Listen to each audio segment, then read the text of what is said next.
With me today is the GNSO Council Leadership Team, Chair James Waddell and Vice Chairs Heather Forrest and Donna Austin. Welcome to Hyderabad, all three of you. James, this ICANN annual general meeting comes in the back of what can only be described as an historic year for ICANN. Looking back at those key landmarks, IANA transition being completed and the development of the new meeting schedule, what do these key changes mean for the GNSO? Thanks, David. I think all of us could feel a collective sigh of relief when the IANA transition was completed earlier last month. And while that marked the end of a number of years of cumulative effort on the part of the community, it kicked off a new era in the history of ICANN. And the GNSO, as an important contributor to that community, we have to figure out how we're going to participate effectively in this post-IANA environment. And with regard to your question about the meeting schedules, I think we're still getting our legs underneath us a little bit. I think we've become creatures of habit and knowing that certain sessions are going to take place on certain days. That was disrupted a little bit with meeting B in Helsinki, and it's been disrupted quite a bit with this meeting in Hyderabad. But generally, I think that it's going to demonstrate that the community as a whole, and the GNSO in particular, is flexible and can adapt to address these new challenges. And Donna, the GNSO has established a number of new work streams to take on these new challenges that James talked about. They're going to have a particular impact on how the GNSO interacts with the rest of the community.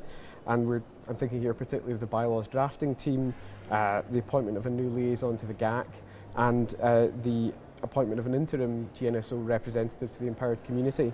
How do you think these initiatives are going to affect the way the GNSO works?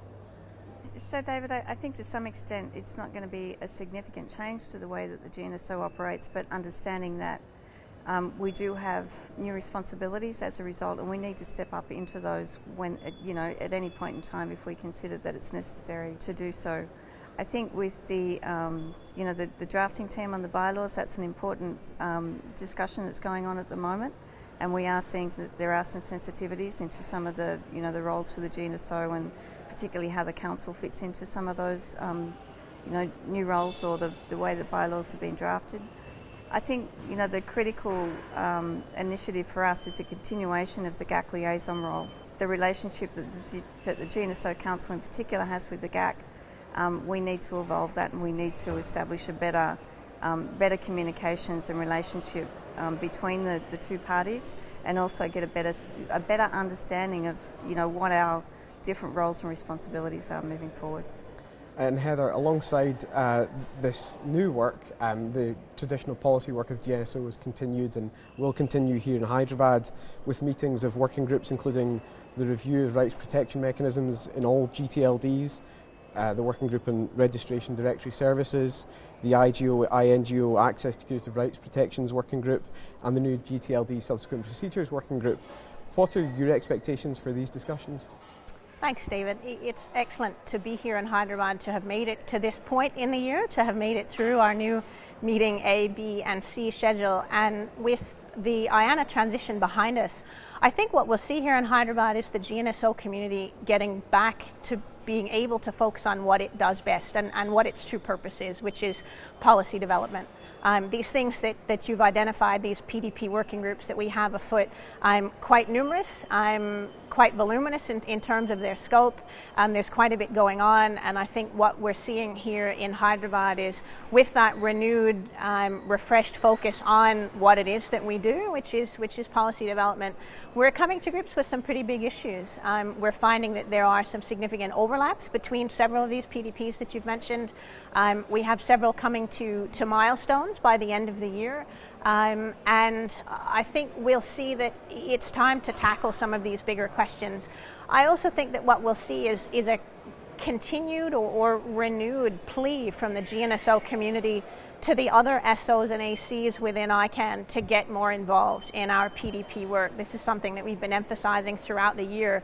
But now with the transition behind us and this return focus to what it is that we're supposed to be doing on a day-to-day basis, I think you'll find that certainly the three of us and our colleagues on the GNSO Council and throughout the GNSO community will be encouraging other members of the broader ICANN community to get more involved in what we're doing. So it sounds like it's going to be another very busy week for the GNSO. Between this meeting in Hyderabad and the next meeting in Copenhagen in 2017, what do you, each of you, think are going to be the major priorities for the GNSO in that time? Well, I think following up on the discussion that we've just had about the PDP work, we will see some major milestones in terms of the curative rights PDP working group producing its initial report and an opportunity for the community to comment on that. That will segue into other discussions that we're having with the board and the GAC on certain issues.